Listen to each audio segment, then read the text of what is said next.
Perfect. The other thing that we have is we have a Slido. So if you guys want, you guys can copy that link, I guess, verbatim. Tiff, if you have that link, if you can put it in the chat, that would be really helpful. If you guys don't know, oh, I don't know what that is. If you guys don't know what Slido is, basically it's kind of a platform where you can put questions and then people can upvote those. And the more upvote it gets, the the higher up it goes, so that at the end of our presentation, when I look at the Slido and you guys have Q&A time with the panelists and with me and Tiff, we can kind of look at, okay, these are the questions that a lot of people are interested in, and kind of go with that. That's usually the best way to do it. The password, Jesus the King, obviously, all caps, you know how it is. And then just real quick for the Slido questions, if you're going to put a question in there, because it's like, I'm doing part of this, Tiff's doing part of this, and then we have 4 panelists. If you have a specific question, put like for that person's name, or you can do like panelists in general. Like, this is a question for the panelists, and then write your question. And so that would be super great. If your question is a little weird and I'm like, okay, this seems just like weird and they're just attacking one of my panelists, then I will ask you to identify yourself before we go on to answer the question. If nobody identifies themselves, then we just will not ask the question. So just simple stuff like that. And so we're gonna go ahead. I'll pass it off to Tiff and she'll just kind of kick off our seminar. Yay, thanks. Okay, so I feel like we're a small enough group to go around and introduce ourselves. I realize we can't go around. Okay. Um, Actually, okay, maybe not. I mean, we'll have a time when we're breaking out into rooms, so maybe we can introduce our names there. But just to kind of start us off, I do want to see like where everyone's coming from and why we decided to um, join this seminar. So if we could all just type in the chat box, like one of the reasons why you're here, or maybe one thing you want to get out of tonight. So just take a minute to do that.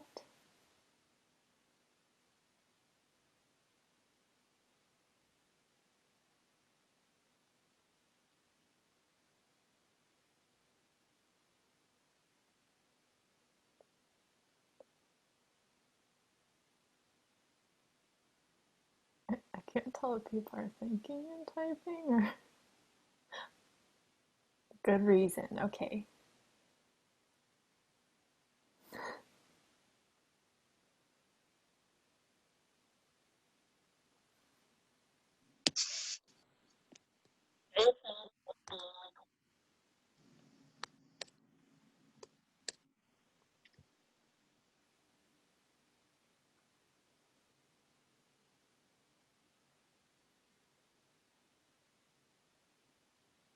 Okay, seeing some good reasons here. Any more from the rest of y'all?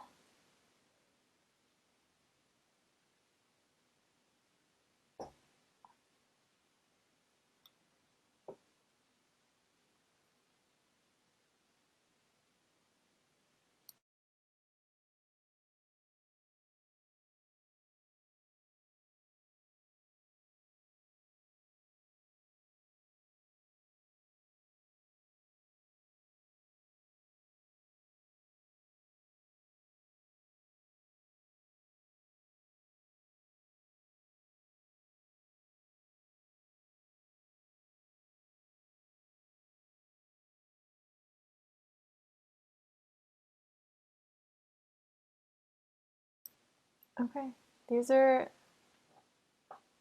these are really awesome. Yeah, feel free to keep sharing your reasons if you haven't already. But if everyone else just takes a minute to kind of look over what everyone else wrote, it kind of seems like some of us, or most of us, are on the same page with one another, right? Like we want to hear how to be more consistent with reading the word, right? It sounds like we might understand the value of it, but we want to hear new perspectives, or we've been kind of wrestling with reading the word in general for ourselves. And so this is all very relevant because tonight, hopefully, you like our goal for tonight is to Dennis, next slide. Okay, next one. I realize everyone can hear my whispering. Next. Okay, yeah. So our goal for tonight is to be inspired or re-inspired to consistently read the Word as a step of obedience to God. How will we hope to achieve this? Um, we're going to really gain insight from one another as well as our panelists on why and how we can remain rooted in the Word in the midst of distraction, right? This world is filled with distraction and it's hard to read the word consistently. And so, hopefully, hearing from one another and even sharing ways that we ourselves try to be consistent in the word, it'll help us out. And so, yes, these are three things to keep in mind because I understand. Oh, okay. Yeah, because I understand we're all coming from different places, and just to get us all on the same page, I have three statements that I want us to just hold on to as we're kind of going throughout the seminar. So the first one is that it is necessary for Christ followers to consistently read the Word. I'm guessing most of you guys understand this, and but just to reiterate, like why it's necessary. One, we want to know God so that we can obey Him, right? So in other words, if we're trying to follow God, we need to know who He is and how He tells us to live for Him. Two, it's hard but not impossible for us to consistently read the Word. So why is it hard? I mean, there's distractions like all around us physically, but also in our minds and with our feelings. Like sometimes we don't feel like reading the word, right? And so sometimes we'll give in to that and choose not to read it. Reading the Bible can feel like a chore. We don't understand it. We don't get the context. We don't know what it's saying. So it's hard to even like continue reading it. I mean, even in this digital age, right? That's part of our like title of the seminar. Like there's technology and it's easy to get distracted by entertainment and our phones and things like that. But like any good habit we want to develop, it takes time and discipline. So it's not impossible for us to consistently read the word. And then lastly, it is possible to improve your relationship with God. And how? So in this, we're not really talking about like our union with God. So what I mean by that is the fact that we have access to God and a relationship with Him is not based on our works. Like that's given to us by the grace of God alone, but we can do things to change our communion with God. And so what I mean by that is what we do does and can affect our relationship with God in the sense of how God relates and communicates with us and how we respond to Him. Yes. So those are three things to keep in mind. And just before we get into hearing from our panelists, we want to get your guys' mental juices flowing. And so we're going to break out into some breakout rooms, and then you guys are going to discuss these two questions, which I'll also put in the chat so that you guys can see it. But as Dennis is making those breakout rooms, we just want you to like discuss with one another, like how do you view the Bible and how has that view changed over the years? And then second, what are some hindrances or things that make it hard for you to read consistently? So it's a little bit of self-reflection, and then it'll be nice to hear from each other first, or as well. Okay, so those are the questions, and then Dennis can break us out into rooms in a second.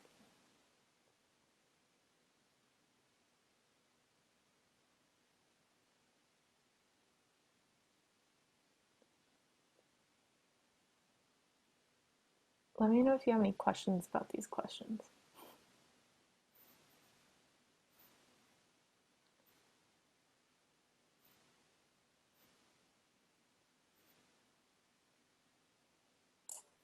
Yeah, the room should be open up by now. Okay, we'll see you guys later.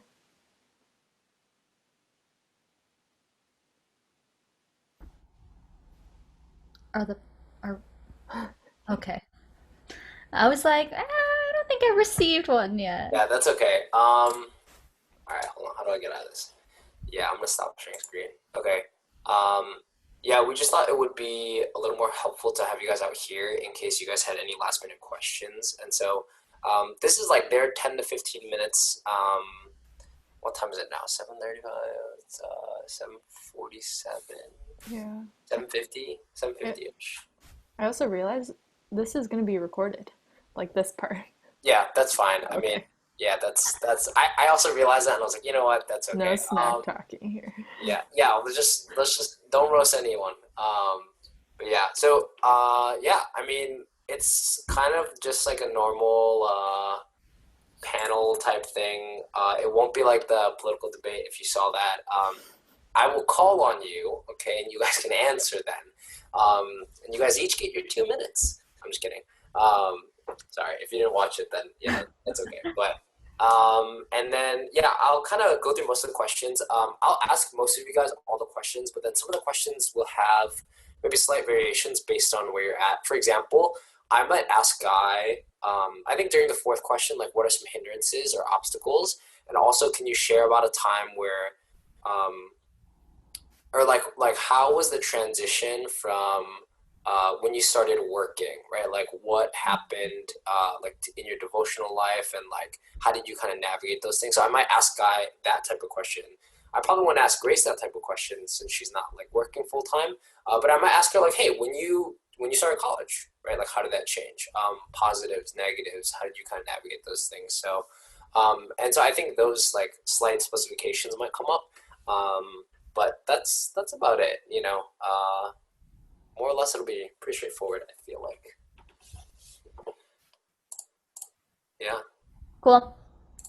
sweet. Nice pony.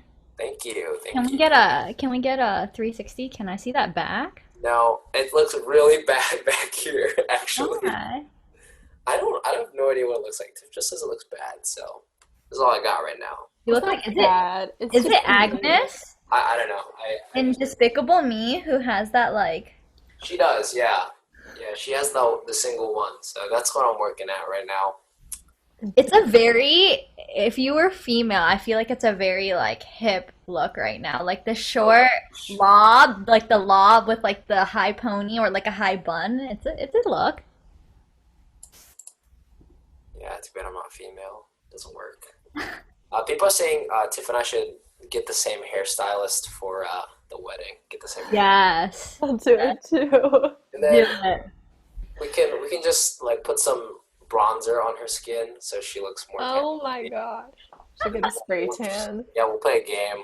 All right, who's We'd be who? such a weird couple. Oh my god. Yeah, it's weird. People who are watching this later are gonna be like, "What are they I talking know. about right now?" It's Oh just my like god. wedding talk. Yeah. Yeah. Um, Wait, Tiff, do you think it's easier if I just do my own slides, or well, actually, we Yeah. don't have slides Oh yeah, for that's true. this next part. So panelists, we're not gonna share slides. It's just gonna be, you guys. Oh, I could Um, pause this recording. Whatever. Anyway. oh, you could. Yeah. Ooh, do it. Then we can. Okay.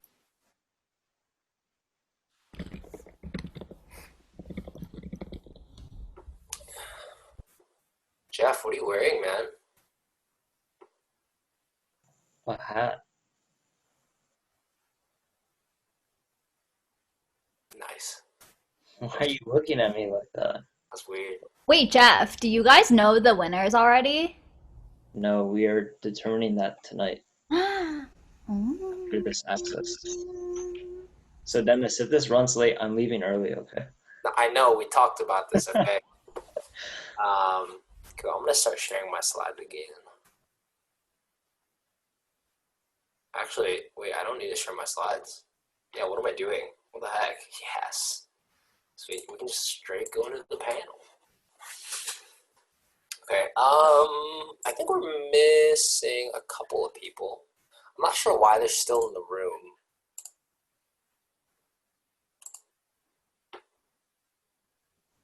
Okay, there they are. Okay, cool. Yeah, so I mean, hopefully that time was just helpful to kind of start getting you guys thinking. Actually, the panelists have a couple of those questions. I think they have those exact questions as well. So hopefully that'll be easier to be able to relate to them as I share.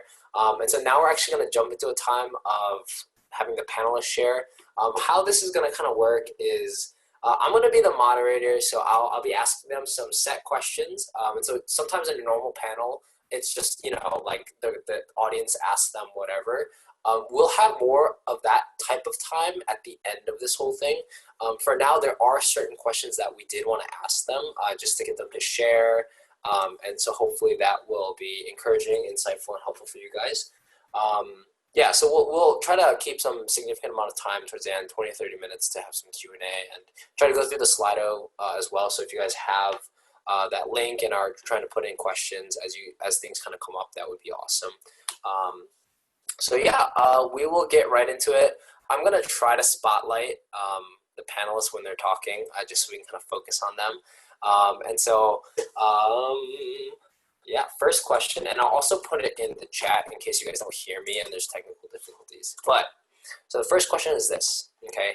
And we're gonna start with, I'll read it first and then I'll pick who to start with. So the first question is, what does your daily devotional time look like? How has that changed over time, right? So over the years.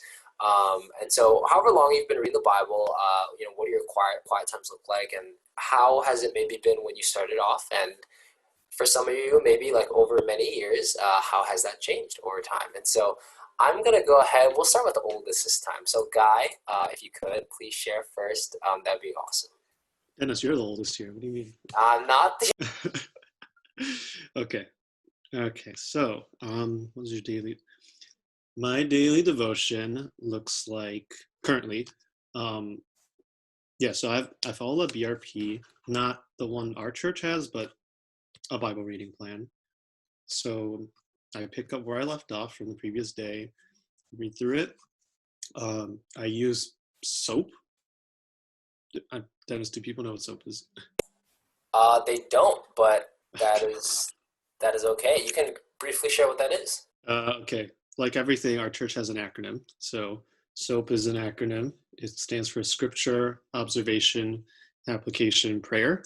So what you do is you pick like one verse or like maybe two or something that like stick out to you from the time that I read it, and then I make some observations, right? Like, oh, why is that like sticking out to me, or like what questions do I have about this?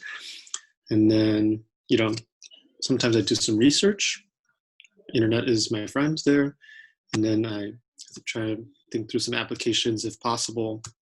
And then I end with prayer related to the passage, but also just prayer for whatever else is coming up, things like life group, or for my job, or for my family. And yeah, that's kind of how it looks. All right, awesome. Thanks, Guy. And then really quick, Guy, can you introduce yourself? So kind of share a little bit about who you are. Sorry, that's my bad. Share a little bit who you are, what role you kind of play in our church, and, maybe how long you've been a part of our church. And yeah, like whether you're a student or working, I don't know. I mean, sure. Stuff like that. Okay. My name is Guy. I'm part of the Focus Single Adult Ministry.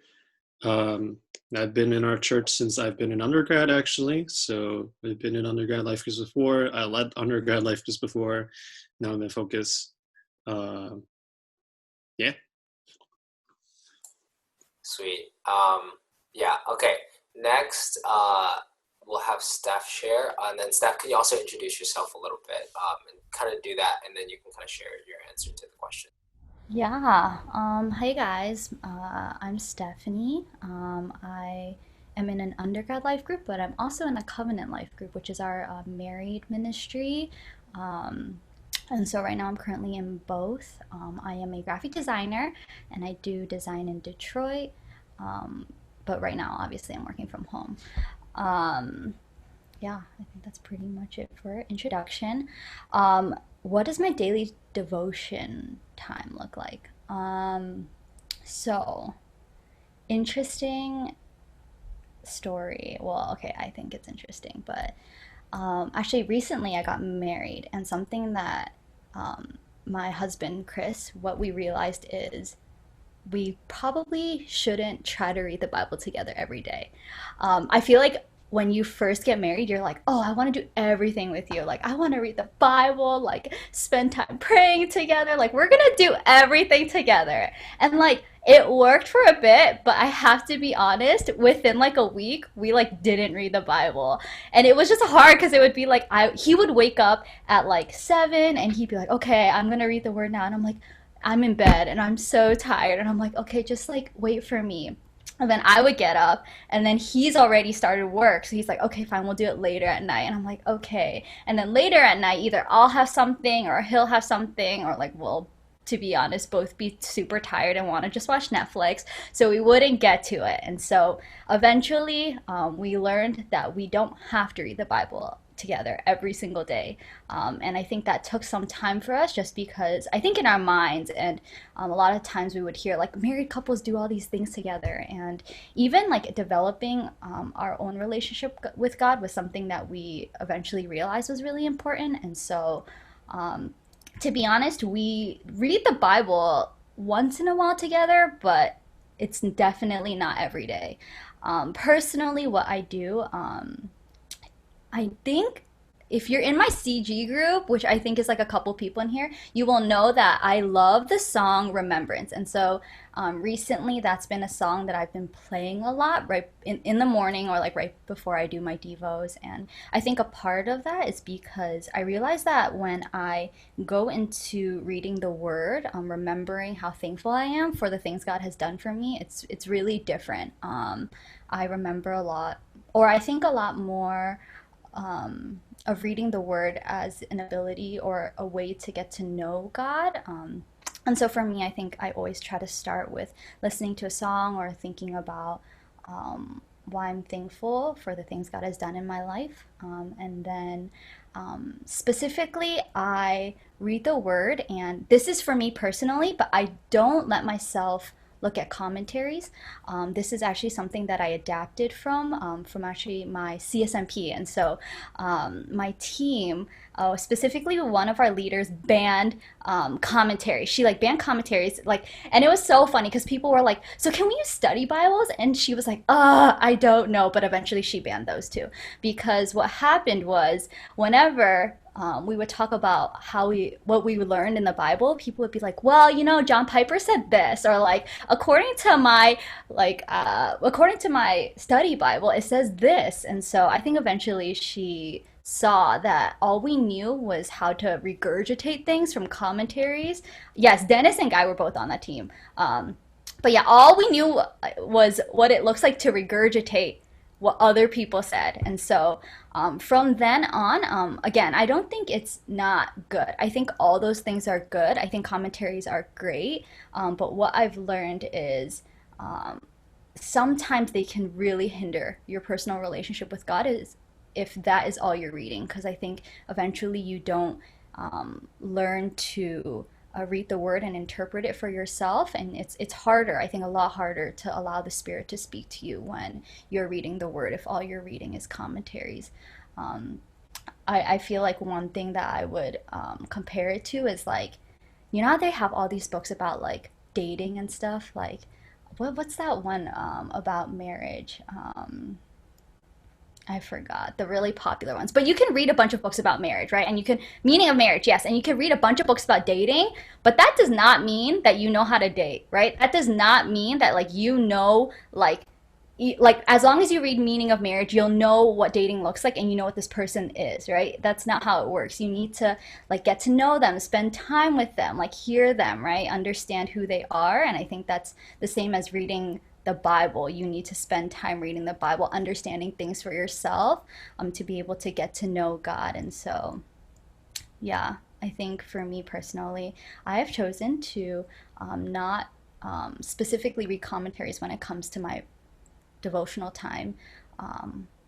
And yeah, and then I'll just, similar to Guy, I'll pray, I'll think about what it looks like to apply these things in my life. I would really encourage you guys to read Psalm 1 and actually really study it. Think about what it looks like to actually meditate on the word daily, more than just read it. I think reading Psalm 1 and kind of being convicted by that actually helped me realize it's not about just reading, but also meditating. And I think that's really big too. Um, so, yeah, that's me. Awesome. Thanks, Steph. Great. We'll just keep kind of moving along. So I think Daniel is up next. Daniel, if you could introduce yourself and then go on to share your answers to the question, that'd be great. Yeah, for sure. Hi, guys. My name is Daniel. I'm a senior. Finally, we'll get, I don't know, something that's more relatable maybe to you guys. I'm not a working adult or married. So, yeah, but so you'll get more of that perspective from Grace and I for a perspective of a student. So, yeah, I'm a senior. I'm studying business. I've been at this church since my freshman year. I'm in the life group Donut. Shout out to any of you guys who are here. And yeah, I think that's it for introductions. And I think just a little bit about my devotional times. It's really changed, I think, since freshman year. I think like coming into freshman year, especially being at this church, always hearing people saying, "Oh, like do your devos or this devo time or your morning devotions and all these." And I wonder, like, is that what I'm supposed to do? Is it like right as I wake up that I have to read the Bible, or I gotta like finish the whole Bible, or I have to do this, or I gotta journal, or I have to do all these things. Um and so I tried that and I realized like actually like some of these actually don't work. And um I'm someone, if I have a 10 a.m. class, like I'll wake up at like 9:50 and then just eat to class. And so I realized like maybe like waking up in the first thing in the morning to read the Bible, maybe like I don't know if that's something I can commit to. And actually that's okay.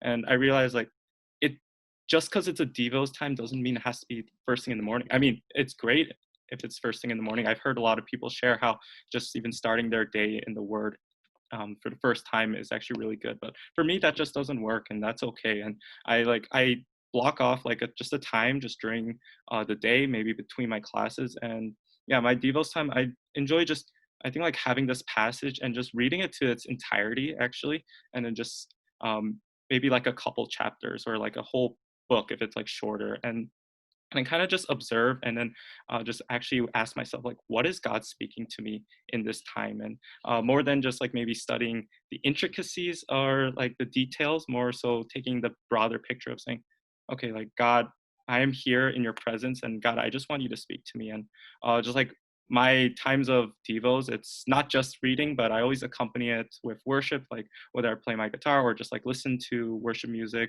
or just, and then especially that time of prayer. And then like a biggest thing that changed from freshman year me to now me is that, you know, at when I was a freshman, I would just read the word and be like, oh, I read my 3 chapters, I'm good for the day. And then there we go. But actually like I asked myself, like, was that actually beneficial? Was there even a point to that? And I wonder actually like maybe not. I was just doing it because that was that obligation, or I had a sense of obligation, or I felt like this was the HMCC thing to do.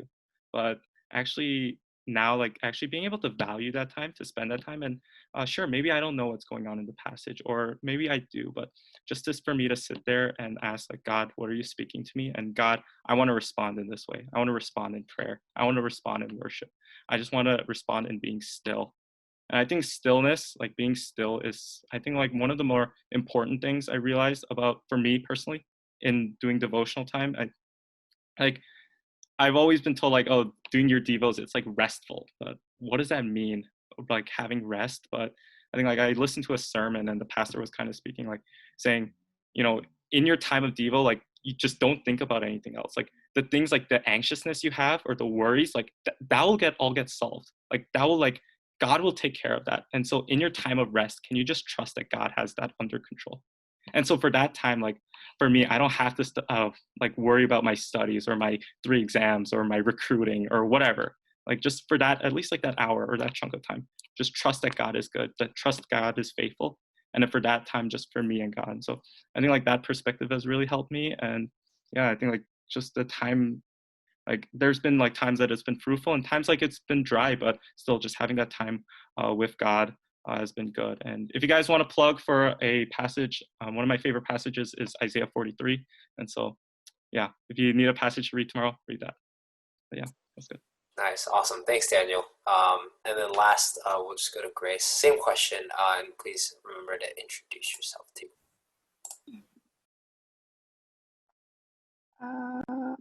Okay. Hi, my name is Grace. I'm a sophomore studying psychology. I'm in the life group Sesame, and none of my life group members are here, but that's okay. Um, so yeah, for me, what Devos looks like, I just read through a passage and then I pray. Recently, I've been reading through the Old Testament. I don't really do a lot of research though. I think when I was reading through the New Testament this past summer, like there were some letters that I wanted to know the context of. So when I am like curious about the context, then I'll go to the internet, but I usually don't do that. And recently I've been worshiping in my room after like I pray. I really miss worshiping and singing like as like a whole church. And so I think I've just been kind of like desiring that more. And I think worshiping is also like a good form of prayer. I'm not really eloquent with my words. So sometimes when I feel like I am at a loss of words, I just kind of turn to the lyrics and some international worship songs as well. Um, I used to read like a passage and then I would journal like a lot right after, mostly like last year. That's kind of how Devos looked like for me. But then I don't really journal now. I don't really do that anymore because I think I started approaching with like the expectations that after reading, I have to have like a radical breakthrough like every time I read the word. But that didn't really happen for me. Like after a while, like I don't know if it's like I'm not reading hard enough or something, but um yeah, and so then I just had like this like constant pressure or like disappointment even when I felt like I didn't get anything from my reading, or if I felt like, oh, like God didn't speak to me or something. And it like was rather a hindrance to my devotionals because it made me question like, oh, is there something wrong with like my relationship with God, or like am I lacking right now? And I think in the past, especially freshman year, like last year, I really saw that like daily devotionals was more for a time to like prove myself to myself or like God, rather than just like a time for me to, um, yeah, spend time with Him and dwell in His presence. So recently, I've been trying to more like set aside my own agenda and just be more open to what God has to say to me. So yeah. Awesome. Thanks, Grace. How do I cancel? Okay, so we cancel the spotlight. Yeah, so that's kind of just the first question that we had, and I hope that's just kind of nice to even just hear how, different people in our church, regardless of life stage, how they kind of approach reading the Bible. The next question we kind of have, and so I'm changing it up a little bit on the panelist because I'm skipping a question, but this next question, I'll put it in the chat and then I'll read it out loud for us.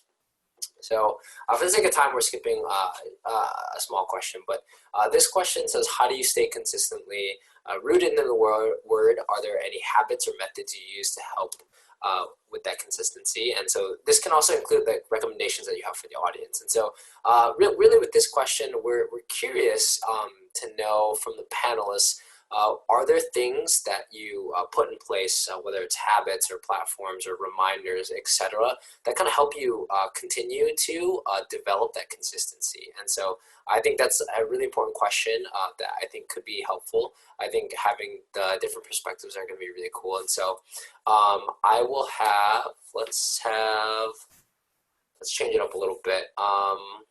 Okay, we'll have Daniel share first then. Yeah, awesome. So yeah, I think like as I was saying, like, oh, I don't do devos like first thing in the morning, and so maybe like that scheduling hasn't been like the root of my consistency. But I think just I think like realizing like, yeah, I have to do this every day, but I think there's a balance with, is this an obligation versus is this something actually I want to do or I know that I need to do? And so I think like that's been something like I wondered about or struggled with, but just like how can I make this a habit, or how do I think about it as a habit or something I have to do without making it an obligation? But I think something that really helps, I used to do this, like was a Bible reading plan. I was like very ambitious. I did that, read the entire Bible in, I think it was like 90 days or something. It took me like triple that, but I still followed it. And so Bible reading plans are awesome, but actually I think something even better is accountability. And I know we always hear about accountability, but I have like, if you guys are like blessed to have like roommates who go to church or that can help you with that, like that's like a really great like help. Like I hear like one of my roommates like just playing guitar like downstairs, and I'm like, oh shoot, I need to do this. Or I mean, even like use your life group. Like maybe I was thinking like, why not just like send a Zoom link like at 10 a.m. or 9 a.m. and just say, hey, I'm doing Devos. Like anyone want to join? And I might do that tomorrow too. And just like having that system of accountability, I think is probably the most helpful for me. But yeah, I think like whatever works best for you, because actually for me at least, Devos is a very personal thing, and I think like for you guys too. And so maybe there's not a set thing, but whatever works for you. And if that means like first thing in the morning, then go for that too. Yeah. Nice, thanks. We'll go with let's go Guy next. We'll try Guy here. Yeah, okay. Well, let's see. Some things with this question. Well, like I said, I do a Bible reading plan, so there's that. For me, it's reading the Bible is part of my morning routine. So yeah, eating breakfast and kind of reading the Word at the same time. In terms of like how it got to that point, I would say, and this isn't like, I guess, specifically Christian advice, but I think this is like life advice I heard is it takes 3 days to build a habit.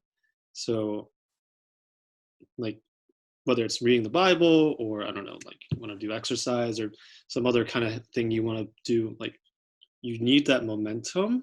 And I think for me, once I got past the 3, maybe 4 days, then I think it kind of starts to build into a routine. But I also think that the opposite of that is true in the sense like if I don't read for like 3 days, then that becomes a habit too, because it's just easy to kind of like push it off. Or even some kind of sporadic reading of like one day here, one day there, then that becomes a habit too. So yeah, I'd say a lot of it is kind of like a mental, like, do you want it? And yeah, I think that's just something we have to ask ourselves. Nice. And I actually have a follow-up question for Guy. And so you mentioned you do your devotionals in the morning. Can you kind of elaborate on how that's been helpful for you, and why exactly why do you do it in the morning and stuff like that? Yeah. Okay, so this is for me. I think that's helpful for me because, well, like I said earlier, how reading the Word for me leads into just prayer and application. And so it helps me like, I don't want to say like plan for the day, but like I think be ready for the day. So typical day, maybe I'll be working, and then later that night, who knows, I might have life group, I might have other things that I have to approach. And so being able to have like hear from the Lord, right? And then be able to pray over that, I think is really helpful for me. Sweet, thanks. Yeah. How about we have Grace share next? That'd be great. Yeah. For me, I think what I always try to do is know for myself like why I need to stay rooted in the Word, and I always try to keep my why in check. Like, is it sustainable? Like, am I doing daily devos for self glorification or like to have this image of like a holy Christian, or is it to like genuinely wanting to grow and seek help from God? And like hopefully it's the latter. And I found that like for myself, if I know the why, I always like have more of a direction and I have a stronger desire to just commit and consistently stay rooted in the Word. When I read this question, like the first thing that came to my mind, like when I read habit, the first thing that came to my mind was like a sleep schedule, like have a good healthy sleep schedule. Like try to go to bed now by like 12:30. And I try to wake up earlier in the morning because I also do devotionals in the morning. But I know like for undergrad that might not be like our sleep schedule. Like I know some of y'all go to bed at weird hours in the night, but I think just having a good sleep schedule, like the next day you're more alert, and like doing devos, it also requires like energy, like you're reading, you're reflecting, and you're using your brain. So, you know, having a just like that extra sleep was just, I felt like it was good for me because when I'm tired and like I'm trying to do devos, it felt like a chore. So that's just like a habit that I try to keep in check. Nice. That's a pretty good one actually. That's not one of the ones I thought of. Yeah, that's a good one. And then Steph, could you share your perspective as well? Yeah. Okay, number one tip slash advice for reading the word is stop looking at the clock. That was my issue. I kept on looking, and I feel like there's a thing, okay, I don't know if it's just me, but there's a thing about reading the word for 1 hour a day. Like, we all do that. We're all like, okay, it's 11 o'clock right now. I'll stop reading. Once it's 12, okay, close that Bible, close the notebook, I'm done, right? But for me, I think hitting that 1 hour actually hurt my like Devo time a lot because if I would be done earlier, I'd be like, oh my gosh, I'm not doing it right. Like, what's going on? Like, I feel like I'm not doing this well. Um, and and then if I knew that I wouldn't have an hour, I wouldn't do it because I'm like, oh, I need to do it for an hour. And so if I have something in 30 minutes, I'm just not going to read the Bible. I'll do it later. So, number one tip is stop looking at a clock. Like, genuinely, I think reading the Bible for 10 minutes a day is okay. Reading it for 20 minutes a day is okay. Reading it for an hour is okay. It doesn't matter how long. Um, but what Guy Lynn said about like consistency and like habits and like forming those day after day, I think that's what's important. Um, Also, a little plug for the girls out there. That what I linked in the chat really helped me as well. It's called the First Five. It stands for like first 5 minutes of the day. It's mainly for females, so I'm sorry, men. But that helps me a lot because it's just devos for women specifically, and it goes through like the whole book of the Bible. And so reading through that earlier in earlier like a couple years ago, it helped me a lot too to kind of develop it. And I love it because they're all about like first 5 minutes doing it. I mean, it's not about doing it quickly, but it's not super long. And I think that's nice too because I realize that it doesn't have to be super long as long as I'm doing it, but also being able to reflect on it and applying it to my life. Like, I think for me, that's what's important. Nice, awesome. Yeah, great stuff. I mean, I wish we had a resource for the dudes, but that's okay. We'll find you guys something someday. All right, awesome. Yeah, I think that question is just really cool to hear, like how people start building habits, how they kind of. I mean, I think that the one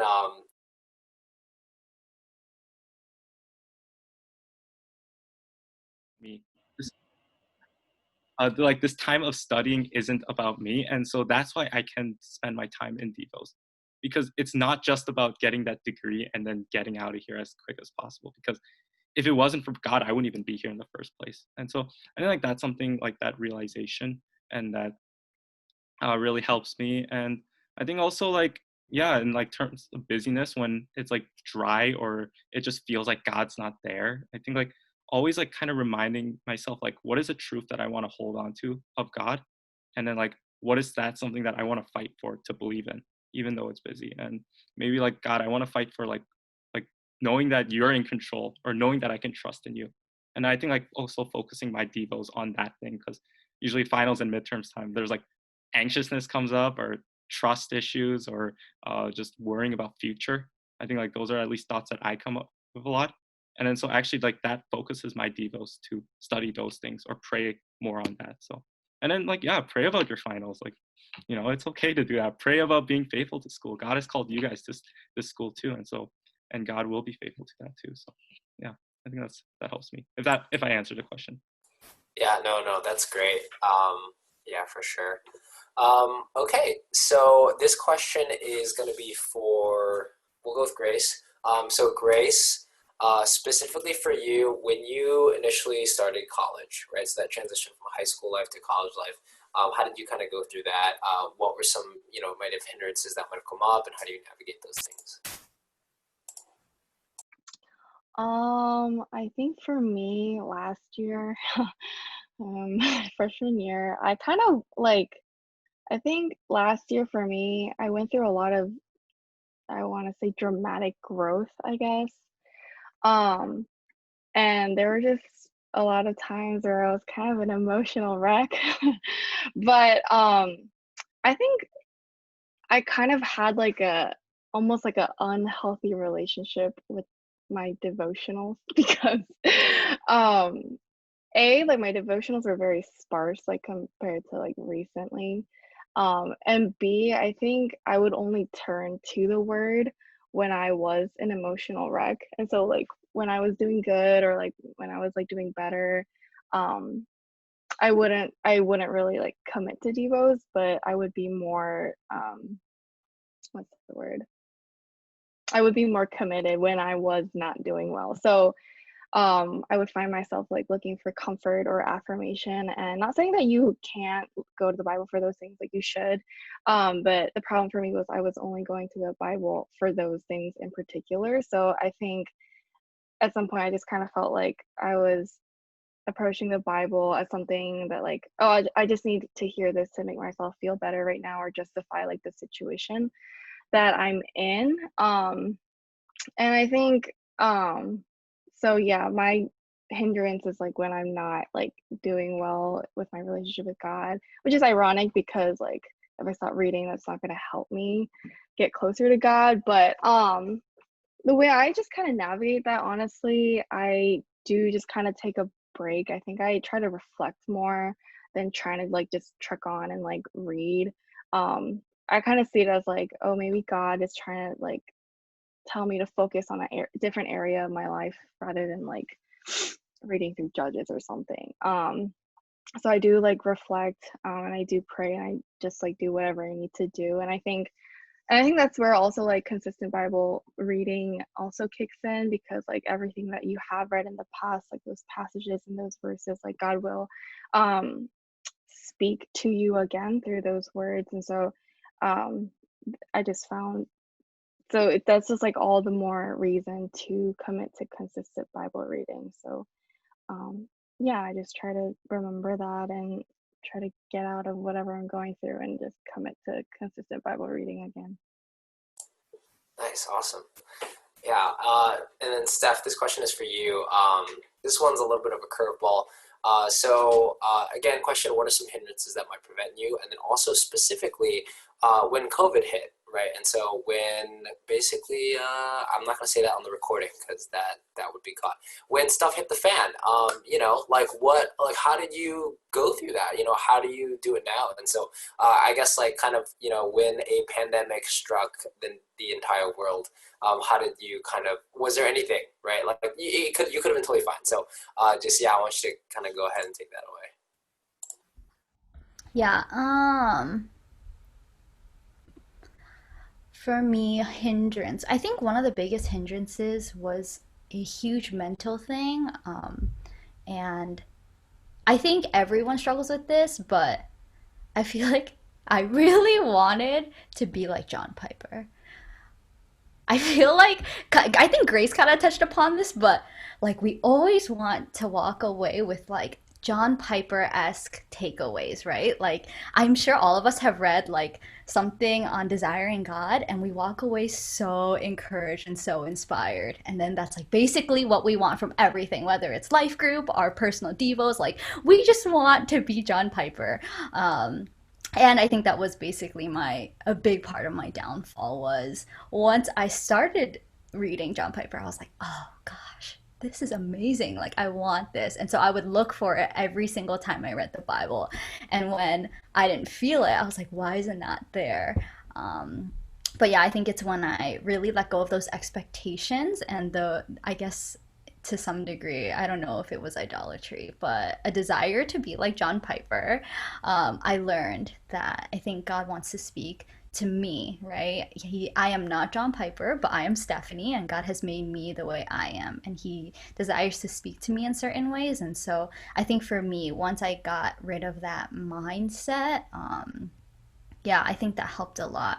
And I think it doesn't help because, I think a lot of times too, like, I'll be honest, like, when people meet up with you and they're like, oh, like, how's your relationship with God? Like, you want to be able to spit those, like, truths out, and you want to, like, share these, like, mind boggling things. Like, I think for me, it was just all the wrong reasons that I was reading the Bible. I just wanted to get something real good to be able to share with other people. But yeah, I think when God had worked through all those desires to look a certain way, to share about my time in the Word a certain way, I think after God was addressing those things, eventually I learned, like, I think I need to let go of those desires and be okay with being me, and be okay with the things God wanted to speak to me about. Specifically with COVID, I'll be honest, it was rough. Um, so a little background, I worked in Detroit, so I used to commute a lot. And so there was a lot of time with commute. I would wake up really early in the morning and head to work and then come back, and there would be a lot of like undergrad life group and just all these things. And so I would be super busy. But once COVID hit, and I was working from home, Netflix became my best friend. Okay, this is horrible, but I would go through K dramas. I like didn't really watch K dramas before, but like I would watch a K drama like within 3 days, a full one within 3 days. Like that is bad, guys. Don't do it. I mean, they're amazing, but don't do it because it really screws you over. Like I was just watching drama after drama after drama, and then eventually when I finished the K dramas, I started like watching other random stuff on Netflix, but long story short, it was not good for me. I think for me, I think part of it though was I realized that because I was still doing other things, it was easy to make the excuse that I was still spending time with God. Like, oh, I was still going to life group and I was still like going to all these meetings that I had to go to. And so I was like, oh, I'm still spending time with God. Like, I just want to be able to rest now that I have free time to do what I want to do. But I really learned, I think, during that time that like meetings, they're different. I think like prayer gathering is special in its own way, where you're able to pray with the congregation and spend time praying for yourself. But in each of those different things, it's different, right? And I think with my time reading the Word, it's specific to God speaking to me through the things that I'm learning. And what I realized was I don't think you can substitute one for the other. So you can't like go to meetings and then not read the Word, or you can't like go to life group and then stop like reading the Word. Like they're all very crucial things to your walk with God. And for me, I think I realized that during COVID is even if I'm really busy with other things, I think that's reading the Word and my Devo time is something that's really important that I need to hold on to. So, yeah. Awesome, thanks for sharing. Real quick, I just want to clarify. We mentioned John Piper's name a couple of times. He's a pastor. He happens to be pretty famous in the U.S. I think a lot of evangelicals do follow his material. I think he's pretty reputable, so definitely a solid resource as well if you guys do want to check him out. Not the only pastor that is reputable, but we've mentioned his name a couple of times, so I just want to clarify that for everyone here. And so, yeah, I think those are kind of the major questions that we wanted to touch on. There were a couple more that, for time's sake, we're not going to get into because I think it'd be cool to have some panel Q&A time at the end. So we're going to close out pretty quickly here. I'm just going to share the screen again, just to kind of walk us through some closing stuff. Okay, I'm pretty sure you guys are seeing the right thing. That's not, well, those are the slides, but that's not what you're supposed to see. Okay, yeah, that's a message to myself. Okay, just some closing reminders. So I think, hopefully the panel was insightful and just really to give us a few different perspectives, right? We had, Grace, Daniel, Stephanie, and, let's just take a moment to appreciate them. If you want to clap, you can clap, but nobody can hear that.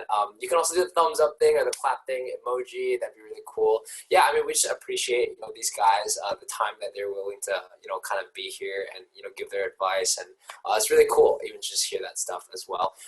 You guys can feel free to reach out to them, I think, I mean, if they don't want that, then they'll just ignore your message. So, yeah, I didn't ask them if I could say that. So, yeah, if that's the case, then that's not my fault. But yeah, that might happen. So yeah, I mean, just at least me, feel free to reach out, ask me any questions. I think that what was really cool about this panel is that we're able to have real life examples of people who are, a couple of people still in undergrad. We have a sophomore, someone who's a senior on TC, helping lead a life group. And then we have people who are working. So for those of you who are doing internships in the future or in the working world, yeah, it looks different. It really does. And so we kind of wanted to, kind of grapple with a couple of those issues that might come up, but then also remind us that we can still stay rooted in the Word as we navigate those things.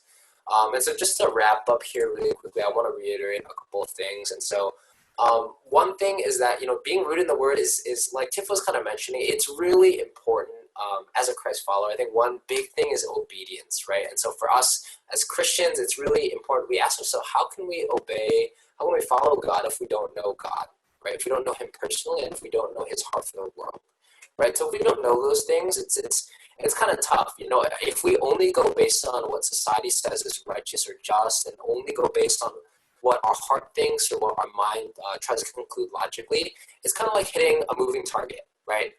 If you're imagining like you have a bow and arrow and you're trying to hit a target and it's constantly moving because, every decade or so, the way we view justice, the way we view righteousness, the way we personally have morals as we grow up in age, that's constantly moving. The one thing that doesn't move is the Bible. It's remained the same and it remains steadfast. And so that's the one thing that we can continue to look to and say, okay, this is what God is saying. This is how He is encouraging us to obey. And the second part for, as Christians, it's really important to depend. I think it's as we're able to kind of like have active truth and passive truth. I mean, they're both truth, right? And when I say that, I mean active truth, I think is more like you're going through a certain circumstance and you open up your Bible and you specifically read a passage that speaks to you, right? And so that's active truth. Passive truth is something that as you read the Bible every single day, you might not get amazing things out of it, but one thing that's really, really cool is now when I go through dry seasons, I just know very passively in the back of my mind, this is who the character of God is, right? And I know because I just keep reading the Bible over and over and over. And throughout that time, God is continually speaking to me. And so on some days when it's just harder, I'm just, I can just think in my head, oh, these are some truths I know about God. And I know that because I've just been reading over and over and over. And so it's very beneficial to be doing that. I do want to just, and this is a little cliche, but, just a little bit of biblical backing for the Bible. A lot of B's there. And so just, you can, throughout most of the Psalms, honestly, you'll see like the psalmist are saying, meditate on meditate on God, meditate in His presence. Psalm 1, but his delight is in the law of the Lord, and on His law He meditates day and night. That's an example. Psalm 119, I'll meditate on your precepts and fix my eyes on your ways. And then 2 Timothy 3:16, I think, is a good example. As we also want to be in the Word, it's profitable for teaching, reproof, correction, training in righteousness. And so those are just some encouragements that I have for us. Yeah, these are just some of the things that the panelists mentioned. I try to write down like generally what people had said. So we'll try to send out the slides if you guys want later. But yeah, I mean, people mentioned like, meditating on the Word. I think everyone mentioned prayer. That's awesome. I agree.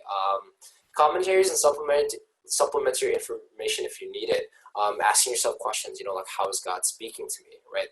That's actually a question. That's what I do. With my Devos time, I try to ask myself, okay, what am I learning about God? How is God speaking to me during this time?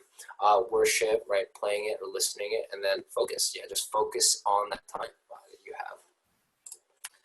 A few methods that were mentioned, and also just a few that I think you could use. Setting up a reminder, I think that was mentioned a couple of times. One thing that I used to do in undergrad, I used to do it before my first meal. So I wouldn't eat breakfast, right? But before lunch, my goal is to read the Bible, right? Before lunch. Some people who get really ambitious, they do it before I touch my phone, I read the Bible. So if you want, you can go ahead and try that. Go for it, dream big here. I think Daniel mentioned this, but accountability relationships. I really think this is one of the really great ones, and especially like he was mentioning, if you live with people who are also Christian, just bug them. Just be like, hey, can you ask me sometime today if I read the Bible? And they're like, okay, sure. And you're able to kind of build that habit, and they might ask you, they might start asking you daily, and it might be annoying, but it also might be helpful. People mentioned going through a reading plan, calendar. That's what I actually do. I just put it at 7 to 8 a.m. It's in my calendar. I put it as a repeating thing, and it notifies me twice, 20 minutes before and 5 minutes before. So I definitely get the notifications on my phone. So if I choose not to do it, I'm like clearly making the active choice not to do it, which is not good. Knowing the why, somebody mentioned that. I think that's really good. Having a good sleep schedule. I did not write that, or I did not originally have that in there, so I added that. That's a good one. And then stop looking at the clock. That's also a pretty cool one that I didn't think about as well. And then just my encouragement for you guys, we kind of mentioned this in the beginning, but reading the Bible consistently is not an easy commitment. We have things in our lives, like a lot of you guys, it's midterm season right now, and then it's going to be final season, and then you guys might be looking for internships or research opportunities. You guys might be applying to grad school. I could just keep going on. I don't have to keep going on, but you guys know I could keep going on about all the things that are kind of busying our lives. And so I think I just want, it's a reminder, it's really not an easy commitment. It wasn't easy for me when I started. I'm sure it wasn't easy for any of these guys, right? Like, it wasn't just like, oh, I woke up one day and I started reading the Bible every single day. If that was you guys, then don't share that right now. That's not gonna help. That'll defeat the purpose of what I'm trying to do here.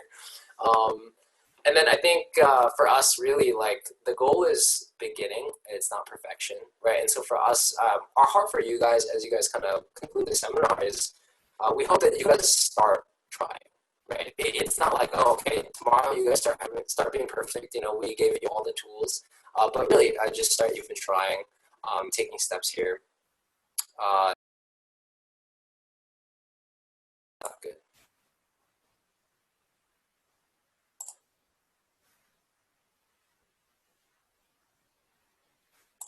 Okay, I think it's better.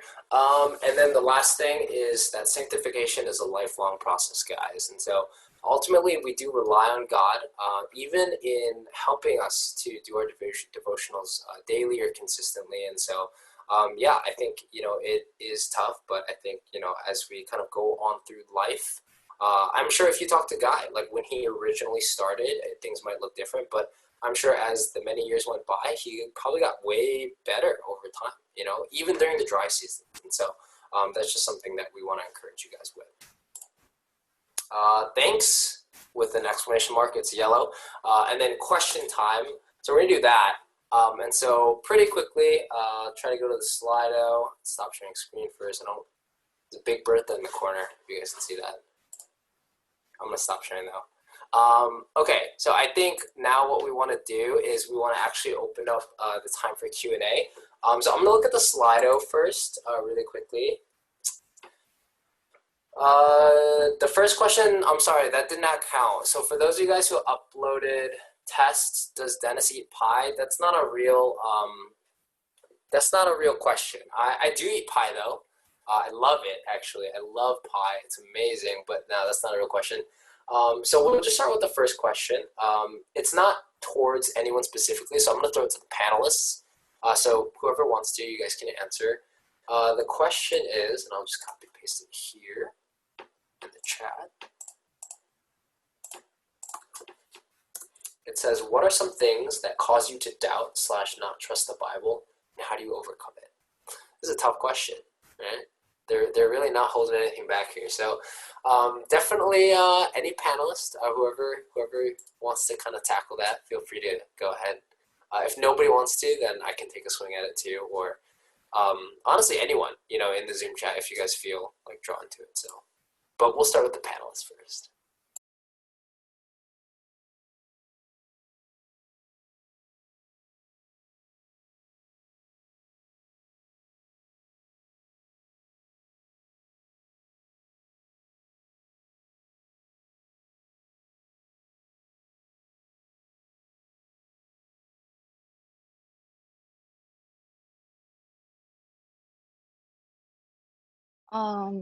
Something that causes me to doubt or not trust the Bible, what came to mind is like what the Bible has to say about women.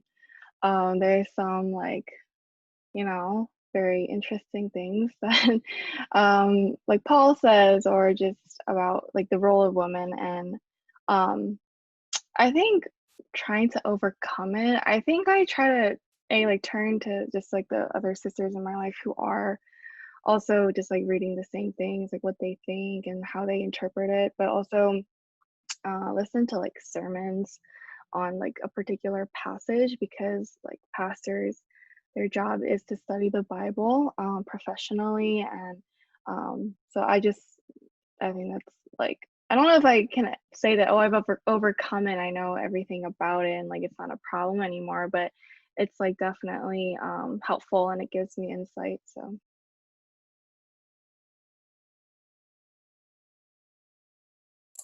Any panelists want to add on to that one?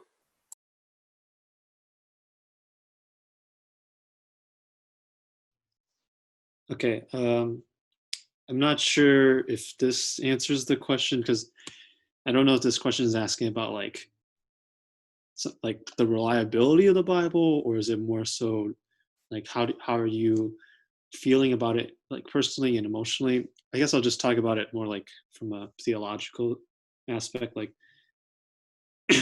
I think being able to read from outside sources who, like theologians who are like much smarter than ourselves about this, who have done much more like study about the Bible, I think that's helpful for me. And also, yeah, just talking to other Christians we trust, mentors, disciplers, who also might know more as well. I think that helps. Yeah, I'll do a quick add-on here as well. I think, yeah, definitely. I mean, there's a lot of things that it might cause us to doubt certain things in the Bible, whether it's some of the things that it does say, and when we interpret it like face value, it's like, whoa, why would Paul say women can't talk in church? Stuff like that. It's weird. It's like, oh, like they must wear a hat. That's not what it says. It's like head coverings, but you guys get the picture. There are a lot of things in the Bible where it's like, oh, okay, so does this mean God is telling the Israelites to conduct mass genocide on the Canaanites? No, that's not what it means. But there are some things in the Bible where it's like that. I think those moments are when commentaries are helpful, right? Because it's like I legitimately don't know what this is saying, and it points to everything against what I know about God's character. Therefore, maybe I need to read other things to help me interpret it and stuff like that. And so, and then I think like, yeah, honestly, I think there are a lot of times where we kind of go through certain like things that we're reading, or even like just the fact that what we believe as so our church is non-denominational, but technically we fall under the Protestant umbrella. So what we believe as Protestants, we believe our Bible is canon, but our canon Bible is not the same Roman Catholic Bible, Greek Orthodox Bible, and then you get into some what is it called, cults, where their Bible is definitely like very, very different from ours, the way they translate it, the way they kind of go about applying it in certain ways. And so because there's so many denominations, there's so many translations, there's so many like some books are left out, some are not. Like I think those things can cause us to question a lot too. At the end of the day, and you can ask any person who works on translating these Bibles and working like through trying to create them. Everyone admits, the Bible, no translation is perfect, but this is God's word to us. And so as best as we can, as humans, we do the best we can to kind of interpret that and wrestle through those things as well. And so it's not a super great answer to the question, but as best as we can, we do try to tackle. I think that's why community is helpful too. We just ask each other questions and get involved in that too. So yeah, it's a really good question. Honestly, like, I don't feel qualified to answer it. Definitely ask a pastor. If you're not comfortable asking a pastor, I can ask for you. Just hit me up. And so, yeah, I mean, it's a great question. So another question is this one. Do you ever feel discouraged getting nothing out of your devos? How do you overcome it? So I feel like this was touched on a little bit by a couple of you guys, panelists. And so that's a great question. I feel like we might get some solid answers. So whoever kind of wants to take it away can go ahead and do that. Yeah, I can start with this one. Like, if I stopped reading my devos because I got discouraged, and I've stopped like a long time ago. But so yeah, I think like that discouragement happens often. But I think like one thing that helps me, and yeah, I'm not that good at journaling, but I think like journaling, but not just journaling, but actually looking back at like my journal of like at that time. So I think like a dry season like 2 years ago, my sophomore year, when just like my Devo times, like I just felt like there was nothing out of it, and I was like struggling with like what does it mean to trust in God. And I like now like at this position now, like I can look back at 2 years ago and see like, oh wow, like it sucked. Like my Devos time, like there was absolutely nothing in that time, or like I couldn't get anything out of it. But then now when I look back at it, I realize like wow, God was actually doing a work in there. Like God was actually like stretching me or putting bringing me to a point where I could only just really yearn for God, or like fight for God, or cry out for God. And I think like for me, like having a retrospective look of seeing like in my times of struggle, like in the times of the dryness, like I can see why that was purposeful, or what like God was doing in that time. And so when I go through it now, like I can have like that same understanding of realizing like God is there. And so yeah, maybe like a case by case, day by day, like there might be dry times, but maybe like overall looking back, I think that helps me see now that God is faithful too. So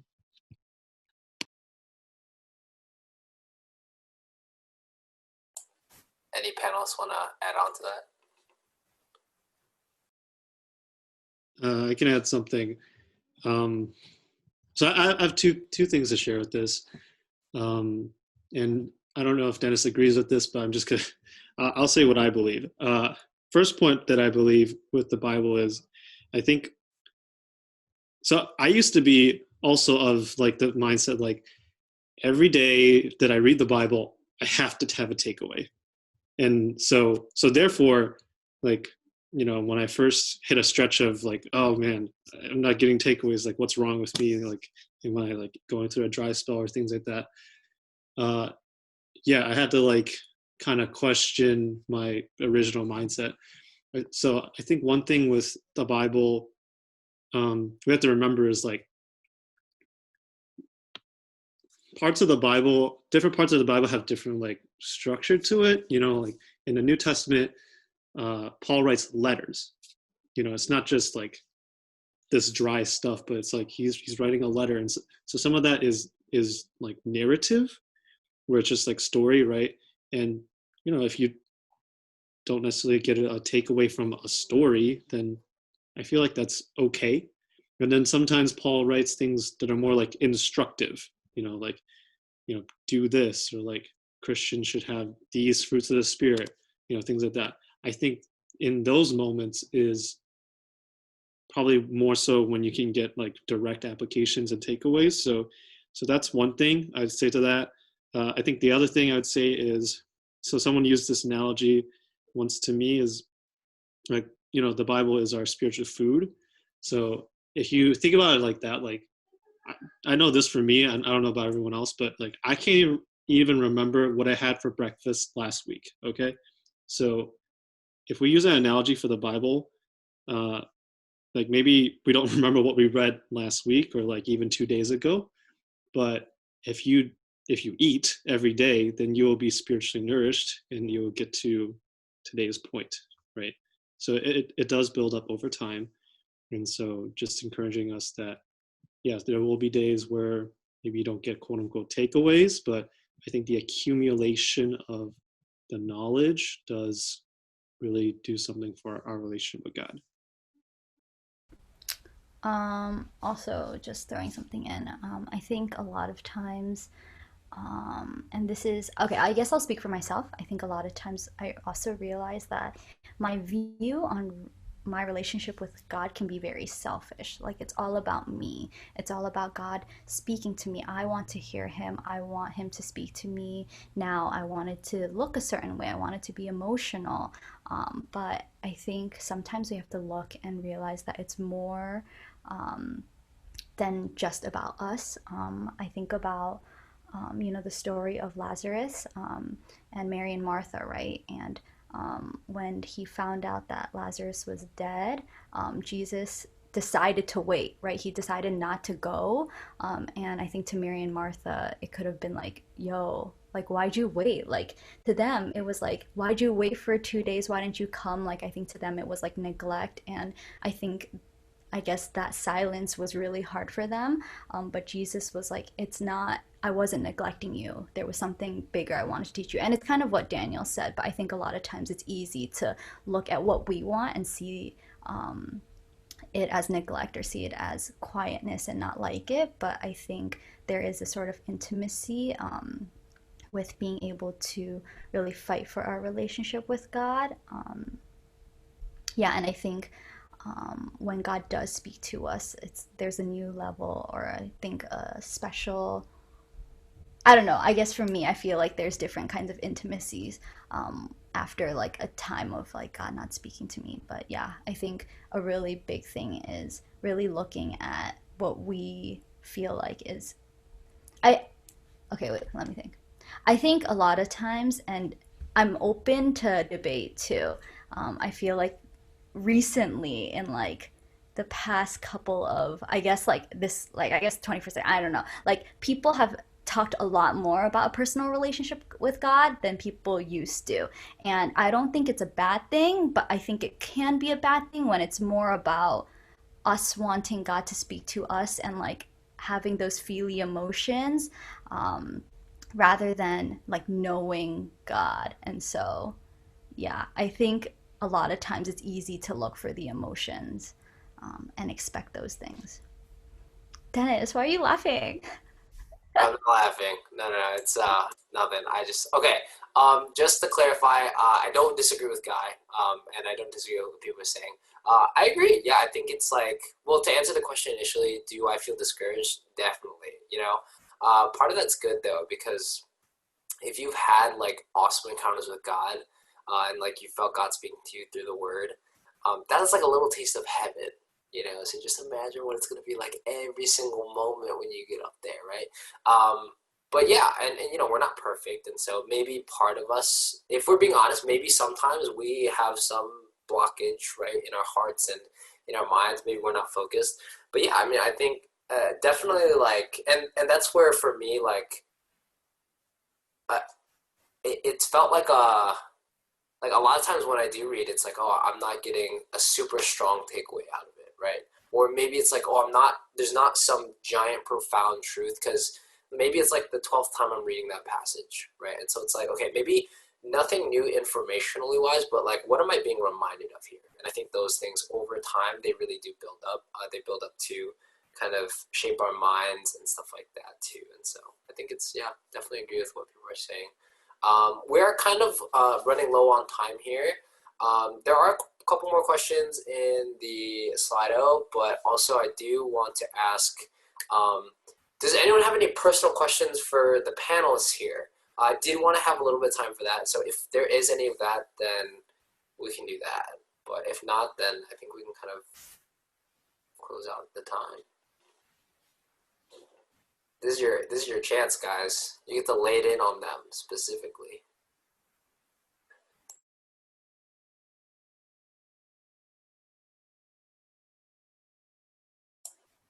Okay.